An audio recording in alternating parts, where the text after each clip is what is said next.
କିନ୍ତୁ ସିଏ ଗୋଟେ ଜୀବ ଯୋଉଟା କି ନା ବାଘ ନା ବିଲେଇ ମାନେ ଏଇ ମଧ୍ୟମ ସ୍ତର ସିଏ କହୁଛନ୍ତି ଫିସିଂ କ୍ୟାଟ୍ ଯୋଉଟା ମାଛ କଙ୍କଡ଼ା ଧରି ଖାଏ।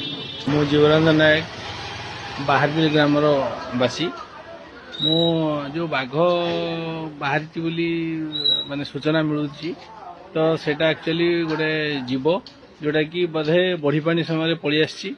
ସିଏ ଏମିତି ଜଙ୍ଗଲ ଅଞ୍ଚଳରେ ରହୁଛି କିନ୍ତୁ ସିଏ ମଣିଷ ଆକ୍ରମଣ କଲା ଭଳିଆ ଜନ୍ତୁ ନୁହଁ। ଆଜି ମୁଁ ଅନ୍ ଦ ସ୍ପଟ୍ ଗଲି ଯାଇକି 2-4 ଜଣ ଲୋକ ଯେଉଁମାନେ ଦେଖିଛନ୍ତି ସେମାନଙ୍କ ସହିତ କଥା ହେଲି, ସେମାନଙ୍କ ଭ୍ୟୁ ନେଲି। ଆଉ ସେଥିରେ ଆଜି ସକାଳୁ ବି ସେ ରାତିରେ ବୋବଉଥିଲା ଆଉ ସକାଳୁ ବି ଦେଖିଛନ୍ତି।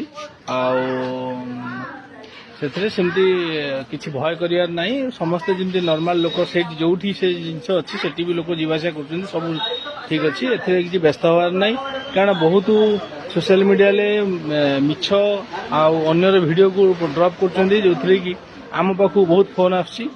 ଆଉ ଏଇ ଫୋନ୍ର ଅବସାନ ପାଇଁ ମୁଁ ଏଇ ଭିଡ଼ିଓଟି କରିକି ଆପଣମାନଙ୍କୁ ଜଣାଇବାକୁ ଚାହୁଁଛି ଯେ ଏଥିରେ କିଛି ବ୍ୟସ୍ତ ହେବାର ନାହିଁ। କିନ୍ତୁ ସିଏ ଗୋଟେ ଜୀବ ଯୋଉଟାକି ନା ବାଘ ନା ବିଲେଇ ମାନେ ଏଇ ମଧ୍ୟମ ସ୍ତର ସିଏ କହୁଛନ୍ତି ଫିସିଂ କ୍ୟାଟ୍ ଯୋଉଟା ମାଛ କଙ୍କଡ଼ା ଧରି ଖାଏ।